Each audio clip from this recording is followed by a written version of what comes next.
Welcome to another edition of Give Us Back Our Country.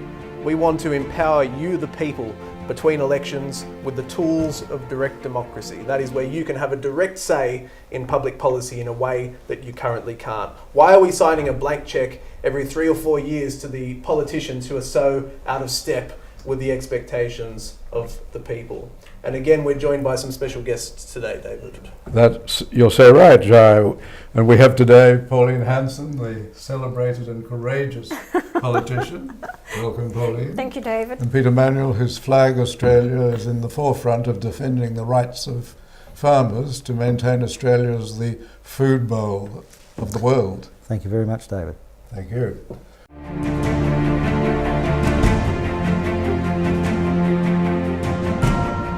Expenditure on Commonwealth, state and local government programs for Aborigines is $25 billion a year. Is that not recognition enough? That's what former Labour Party Minister Gary Johns recently asked when he was writing a piece in The Australian.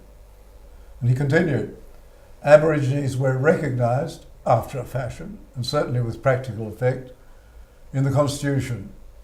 Is that not recognition enough? Aborigines are recognised in favourable ways in the Family Law Act, in Adoption Acts, in Coroners Acts, in Sentencing, in the Charities Act, and in a plethora of Land Rights and Heritage Acts. Are these all not recognition enough, he says? He says that many regard the chances for recognition as viable, this is in the Constitution, only in a minimalist form. Well, there is a proposal, as we know, that the Indigenous people be recognised in the Australian Constitution. And what Gary John says, only if this is minimal. He's not saying this with any hostility, but with warm regard for the Aboriginal people. But what people are concerned about is the danger that activist judges will use this to take more power as they have done in the past. That is, legislative rather than judicial power. Well, it certainly seems that most people don't see a need for this. It seems that although there's sort of vague talk around it and without any detail whatsoever being on the table, it's hard to envisage some form of words in a proposal that people would find acceptable, that would satisfy those conditions that you've correctly identified and that Gary Johns has identified. So how much impetus actually is there to this debate? Well, what I understand is John Howard wanted to put in, when there was a referendum, on whether we become a republic, to acknowledge the Aboriginal people as the traditional owners of the land in a preamble. Now, to explain to people, and please correct me, David, at any time here, to do with the Constitution. The Constitution, to me, is basically the Bible. All our laws and running of Parliament and the guidelines of our politicians in legislation is the basis of our Constitution. Now, that Constitution, if the government makes any laws, that is outside the rights of the Australian people based on the Constitution, that can be challenged in a High Court.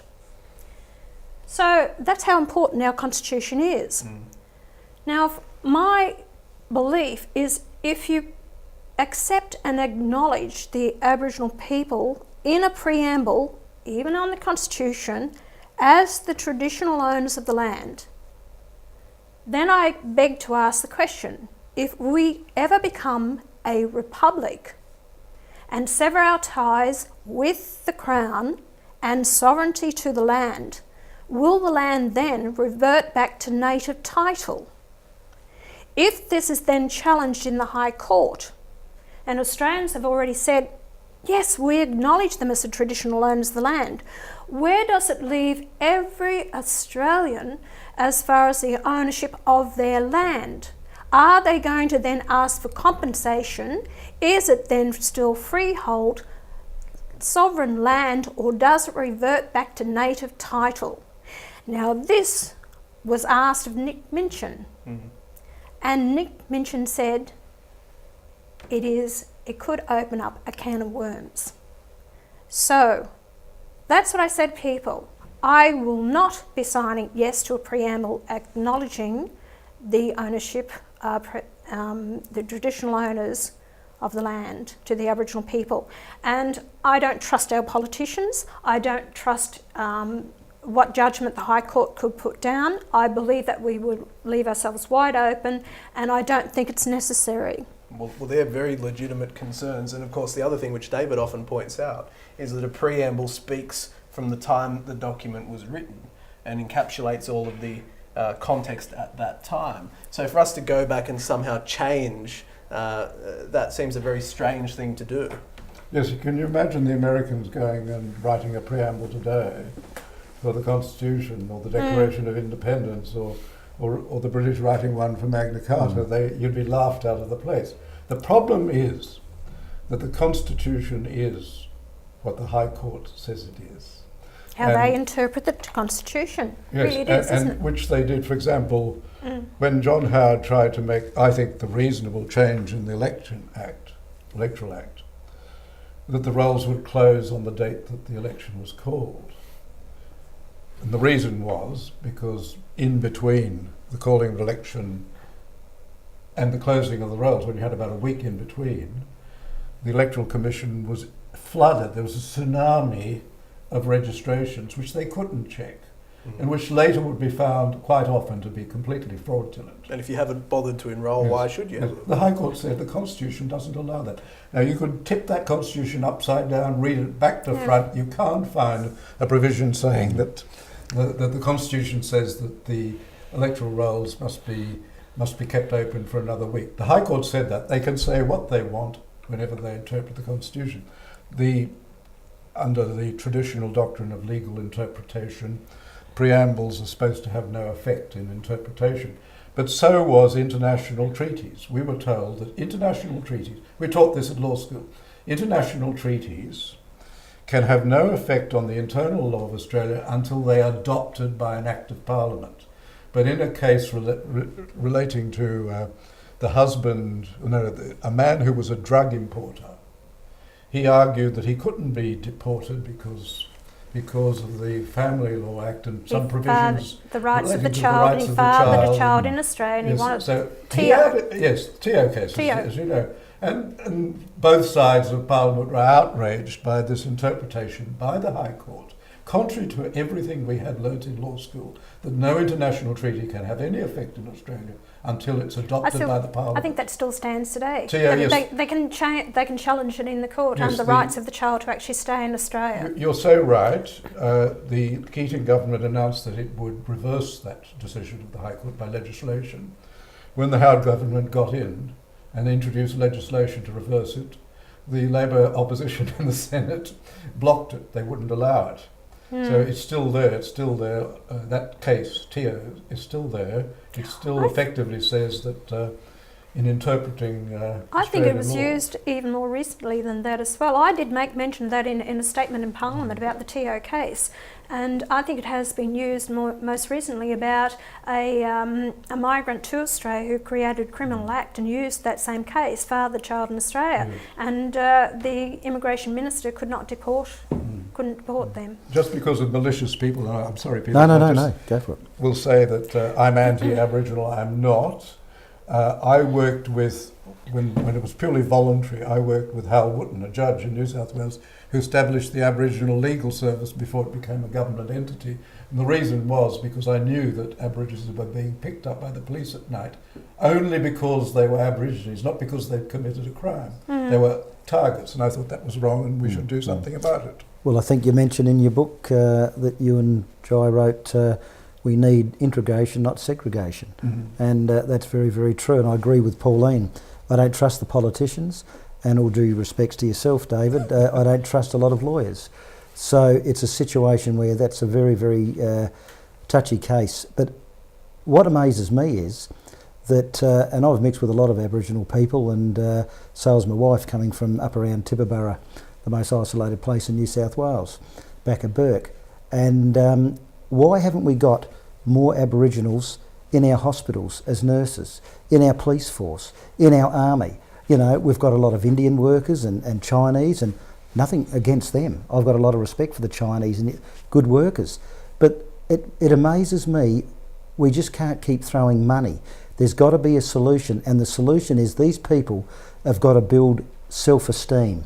And the only way they're going to build self-esteem is let's give them a fair go like everybody else. Get them off the welfare. Exactly. You know the old saying, if you give a man a fish, you feed him for a day. But if you teach him how to fish, you feed him for a lifetime. Exactly. And that has been the problem. I believe that politicians over the years have used the Aboriginal issue as a political football to win votes in Parliament. And I don't think they've done enough to help the Aboriginal people. I'm not against Aboriginals. I believe that we should all share this land together. No one owns land any more than anyone else. And people say, well, they were the first inhabitants here before we came.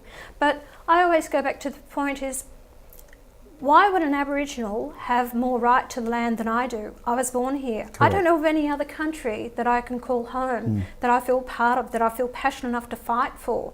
And that's where I think it's unity of working together and embrace this country and unite as Australians. I get annoyed when people call themselves Aboriginal Australians or English Australians or Pakistani Australians or whatever Australians. We are Australians. And stop the segregation. I tried to do help and represent the Aboriginal people when I was in Parliament, but it wasn't portrayed that way. I tried to stand up and represent them in the health issue and the educational issue, but the ministers found to further themselves and to denigrate me was to say that I overstepped protocol. I never did. I will stand up and fight for anyone that I believe needs my help. Well, we have to get rid of this romantic idea that they're somehow living how they were in these regional areas, which is it's a joke. It's about finding a way that you can, exactly as you say, see that there's one common goal, one common purpose, and to live together. You know what you do? You treat everyone the same. Correct. It doesn't matter about your cultural background, what colour your skin is, who you are. If you are in need of financial or health assistance, you get it. If you're an Aboriginal living in the cities and your children are going to the same schools as any other child, you don't get educational benefits, you don't get your lunches paid for or breakfasts given to you, and you don't get your tours and ventures all paid for, because that kid sitting right next to the Aboriginal kid, their family's struggling just as much. And until we bring equality, and that's what I have always called for, equality, help those on an individual's needs basis. That is the only time we will unite and pull together as one. But the segregation of who you are and make it known, these politicians do it. 25 billion a year, what a waste of money. And I see these elaborate houses built, the housing companies make a fortune out of it, Aboriginals are put in there, destroy the whole place, burn it down, come back in and repair it again. And what happened was, and I know what I'm talking about, I went out to Palm Island and I was walking around the houses and a complete, what a mess, falling down around the ears. And I had these three Aboriginal men behind me. One was young, as about 15. They came up and said, Pauline, we want to work.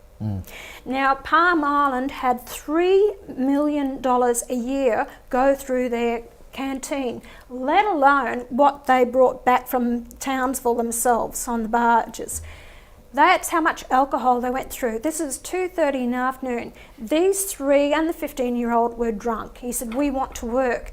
I said to them, and I said to Charlie Perkins, why don't you start teaching them and training them to actually do the repairs and learn the trade to fix up their own homes and take pride in their communities?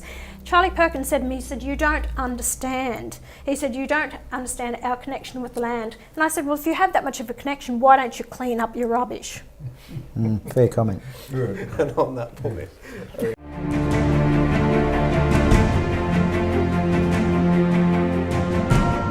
A fatwa, that is a religious ruling or declaration on a particular aspect, calling on the murder of Australians and other disbelievers, has been made by the Islamic State or ISIL. How is it that Australian residents and citizens are supporters of this terrorist group? The fault for this lies surely in the gross negligence of some Australian politicians in opening up the country to people who would never assimilate. Apart from dealing with the present criminal activity with firmness, what we must ensure is that this is never repeated. The fatwa declared, If you are not able to find an IED or a bullet, then single out a disbelieving American, Frenchman, or any of their allies. Smash his head with a rock, or slaughter him with a knife, or run him over with your car, or throw him down from a high place, or choke him or poison him. If you're unable to do so, then burn his home, car, or business, or destroy his crops. If you can kill a disbelieving American or European, especially the spiteful or filthy French, or an Australian or a Canadian or other disbeliever waging war, including the citizens of the countries that entered into a coalition against the Islamic State, then rely upon Allah and kill him in any manner or way, whatever it may be. Kill the disbeliever, whether he is citizen or military. In the meantime, the respected crime author and former New South Wales Police Detective Sergeant Tim Priest says we now face a national emergency. He argues that so-called academic experts convince governments and police leaders to treat Middle Eastern crime differently because of cultural sensitivities. He says that if police leadership had enforced the rule of law ruthlessly and consistently, radical enclaves of jihadists would not have developed. And can anyone argue with him when he says that the rule of law is for everyone? It has to be applied equally to all sections of the community. We need, he argues, to learn valuable lessons out of the debacle that is unfolding before our very eyes. One is that multicultural policing is a myth and is extremely dangerous in the long term. He also blames the Rudd and Gillard governments who lost control of the borders. He says that incompetence is unparalleled in our history. He warns there are sections of the Islamic community that have no intention of adopting our way of life. They make it difficult for the vast majority of peaceful, hard-working Muslims to integrate into our society. They are victims too.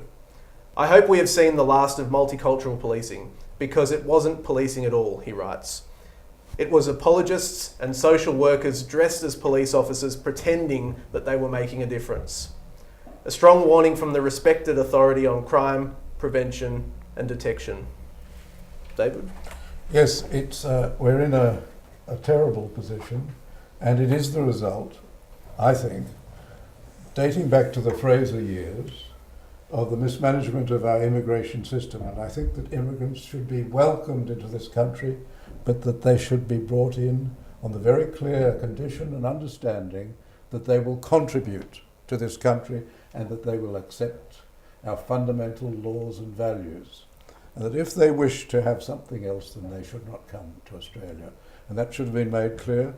The Fraser government failed in that regard, as did the Keating government.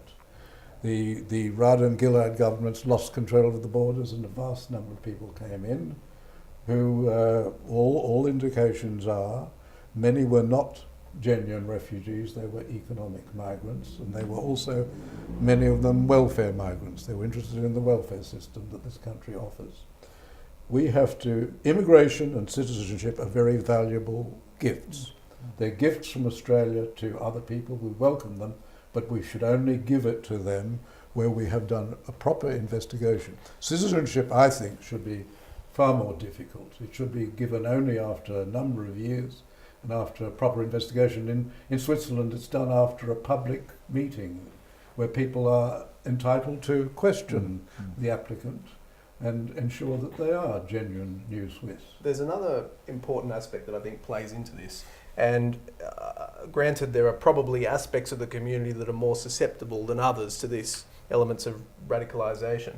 But it seems to me that there's a strong deficit in our education system, which we're not talking about the institutions and values where we've come from as a nation that have contributed to our success. And there does seem to be, in that respect, particularly amongst young people who perhaps didn't have this focus in their education of who they are and where they've come from. And so it leaves this void or vacuum which people are then susceptible to having filled through other ways. And perhaps some of these homegrown radicalised elements have that void and that deficit. Do you want my 2 cents worth? Absolutely. We do indeed. When you go back to when I was growing up, we had all the different migrants that were here. We had the ones straight after the war, you had the Polish, you had the Italians, you had the Germans, and you had different ones that came out here, for a better way of life, especially after the war, and they were encouraged to come out. When I went to school, there was nothing like you didn't look at another kid and you thought that, yes, they called the Italians and Greeks wogs, and that was the name. But they thought, okay, shrugged it off, got on with it. We grew up with them. And they actually integrated into society. They were in their little enclaves till they started to work and grow and their families grew, and then they actually then moved out to different parts. They integrated into the society. What's happened over the years and was this push for multiculturalism throughout the world, and it was supposed to be the melting pot. And what I see it is that we take you from that country and put you here, and we'll change you there, so that we would have all these different makeups of people here, but we're going to be multicultural. You don't have to become Australian, you can maintain your own culture, and we're going to appease you in your own culture. So instead of saying, you've chosen to come to Australia, be Australian, they're saying you can keep your own culture. So then you get your segregations and your little enclaves that are happening. And the government has encouraged that because these people don't have to speak English. You cannot assimilate into a society if you cannot communicate and understand the language. So the government continues to put out literature in their language. You can vote in your own language. Just ask for the voting paper in your own language. You can get your driver's license in your own language. Why do you ever want to assimilate, to become Australian? So what happens then is you have all these different ones from different societies. So then what happens is it creates division within the country. So and then they start saying, well, who are you? What is an Australian? So where's the loyalty lies? Where's their loyalty when they come to vote on issues concerning Australia's future? Which, unless you've taken a citizenship and given your whole life and who you are as an Australian, you shouldn't have the right to vote in this country either. So multiculturalism is not the way I see it. We are a multiracial, people from all different racial backgrounds, but the bottom line, we must be Australian and everyone treated equally the same under the one law, regardless of your cultural background. If you're not happy with that, no problem. Just pack your bag, I'll take you to the airport, drop you off, and you can catch a plane and leave, and I'll wave you hooray. And the other ridiculous suggestion that all cultures are somehow equal. Well, you know, which they're not. People, look, you don't. But we've got to bring people into the country who are culturally minded and that we are on the same lines. We agree with the same laws. You can't bring people in who have a different belief in the law of the land, the rule of law. See, the Constitution, the government is there to adhere to the Constitution, the rule of law and the economic stability of the country. Rule of law means the rule of law for everyone. You can't have separate courtrooms, you cannot have judges handing out separate sentences because of your cultural background. That is not going to work. And Australia, since I was a little girl in this country to what I see now, is divisive. We are separate. They say, I am divisive and I am separate. No. I call for equality, for everyone to be treated equally the same. That's pulling us all together to be a united society. Peter, did you? I couldn't agree more with you, Pauline. I think, and I don't know if these figures are correct, but I think there's about 1.2 billion Muslims in the world. And 75%, the majority, are good people. It's your 25%. I mean, the same thing with the Nazis in Germany. If we have a look at America, 19 hijackers brought America to its knees. What I'm saying is that if you come to this country, you do as we do. And I mean, we have Christmas lights on our Christmas trees. We sing Christmas carols. And if you want to come into this country, do as we do. If I go into another country, I would do as they would do. But I think we've got to be very, very careful with this, and it's very, very worrying when you see this beheading and all this. I just can't believe that we're going through this. I would never, ever thought that we'd see this in Australia. We developed in this country one of the most sophisticated and advanced democracies in the world. And we did it on the basis of the rule of law and very sound and democratic institutions. Other countries which have inferior political systems, their former citizens have come to Australia, they've fled to Australia because they wanted the freedom That's right. we have in this country. Certainly keep your cuisine, keep your religion, do all of those things you want to. You can't practice polygamy because we don't believe in that. We believe in the equality of women. We're one of the first countries to give votes to women. But the fundamentals have to be in common, and this is a superior democracy. And to suggest that in any way countries with inferior political systems are ones which we should emulate and they should bring those laws and traditions here is completely erroneous. But David, we're talking about Muslims here. Look, I challenge any Islamic country to allow Christians to go over and set up their churches and take their Bibles in and have their laws and their way of life. They don't allow it. And I think our politicians are so weak. But I think what is happening is that politicians around the world are in fear of speaking out against the Muslims because of the repercussions that may happen to them.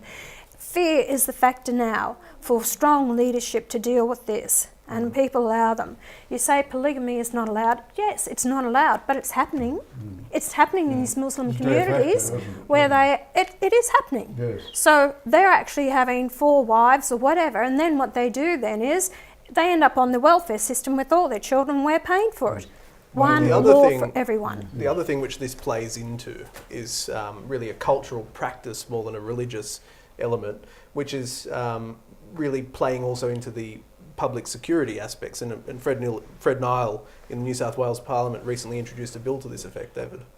That's right, that is it's a law to make Get rid of the burqa. Illegal, not only for women, but for men too, to hide their faces in public, because as you know, the jihadists also cover their faces, and so it's not restricted to women, it's to all people. We must all show our faces in public under his bill, and he's being attacked over this. Do you know what, David? A lot of people believe it's religion. It's got nothing to do with religion of wearing the full burqa, so it's got nothing to do with religion. The garment predates Islam itself. Yes. It's a cultural practice. It is a cultural, but it's not, a prerequisite for it. So if they have to, they show their face. But if you want to live that life, go to an Islamic country where you can wear that all the time. Don't come to Australia and expect to be treated differently. And especially where you can get your driver's licence wearing a burqa. Hey, hang on. Is that possible in yes, South Australia. In South Australia? Yes. I don't know about that. I'll have to check on that one. Yes. I might try and go in with my motorbike helmet on and glasses and see if I can get that. One of our newspapers in Sydney had a report on this very recently, where there was a journalist who went undercover, if you can call it that, wearing the full garment with just the eye opening. And she went through 2 areas. She went through Lakemba, which has a strong, prominent Muslim population, and also through Martin Place, and was gauging the reactions. And the thing which really astounded me was when she went into a shop to buy something and she spoke, the person who was serving her turned around and said, "Oh, are you Australian?" And I thought, well, what does that suggest? Does that suggest that somehow she did not identify herself as Australian, which I think is a big problem? Yes. Yes, well, the situation is difficult in Australia, and... Well, haven't we got a real problem now that when Australians are now in fear on our own streets in this country, fear of what we hear about what they intend to do or want to do to not only that, Australians, Canadians, Americans, French. It's a control factor. It's a fear factor to put it in. And I hope that we never have an Islamic state. I think it's horrifying, and I think that it's a way of life I do not want for myself or my children or future generations. And we have to be very strong, and we must speak out against this and say we don't want it and stand up and fight for our rights. And it also means, does it not, that the politicians should administer the immigration policy properly and control the borders? The present government is definitely controlling the borders. Yes, it is. Has done a superb job in relation to... Certainly has. The media generally predicted that he would fail. But the refugees, stop being so soft-hearted out there about these refugees coming in, because the Labor Party have allowed some in who are actually criminals and it wasn't picked up. Now, we have to be very vigilant, very strong, and stopping a lot of these people coming to the country. One recent example of that was in Parramatta. You probably heard that there was someone who had come on a temporary protection visa, had committed several crimes within weeks of getting off the boat, no doubt being heavily subsidised by taxpayers. And then this all culminated very recently in him having an altercation with somebody in the shopping centre at Parramatta, the Westfield there, where he stabbed him and then casually removed his shirt, sat down and had a smoke and waited for the police to arrive. Now, how was he released into the community? How was he determined to be a stable person who was capable of living in communities? Yeah. That sort of stuff's got to be stopped. It has to be. These are not difficult issues. They're difficult in one respect, that the policies that we're seeing coming from the political class are out of step with the expectations of the people. But there is a common sense solution to this, and we want you to put your voice to these issues. We encourage you to join the debate. Join the debate on Twitter using the hashtag GUBOC, G-U-B-O-C, and also contact us directly using our Twitter handles. Pauline is on Twitter. Her details will be below. Jai Martinkovits and at Prof. David Flint. Have your say. Until next time, this is Give Us Back Our Country. I'm Jai Martinkovits.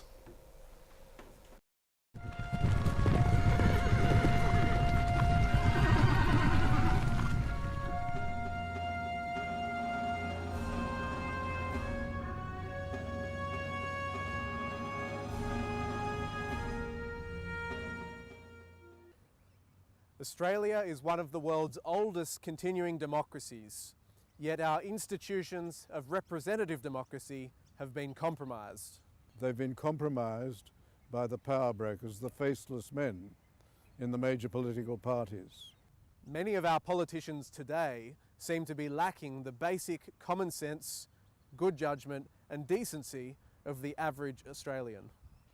The agenda they're applying with the inner city elites would just not pass the pub test. Yeah, obviously everyone's got their vote and they have their little bit of a say, but in the end of the day, the politicians do what they want, not really what we want. I'm basically held accountable in my position. However, the politicians are not held accountable between elections. So they might come out and say one thing at the start of their campaign, and then as they become elected, they do the completely opposite. Yeah, they're not thinking in the people, they think of themselves in the pocket. I don't think much of them, to be honest. I think they just say what people really want them to hear. It's unfair. Yeah, when the politicians say something, I don't always believe it. I think they do no justice to our vote. We vote for them, we honestly believe what they're going to say. If they don't fulfil it, then we hopefully get rid of them next time. If they should make a promise, they should keep it. I guess it's not very fair on the people who they make the promises to, I guess. I don't know how you'd change it to make it any better, but I'm sure there's a better way. They should be kicked out. Increasingly, Australians are demanding that our politicians be truly accountable, not just every 3 or 4 years in blank cheque elections. Truly accountable, as nurses, doctors and journalists are accountable on every day of every week, of every month and of every year, just as you are.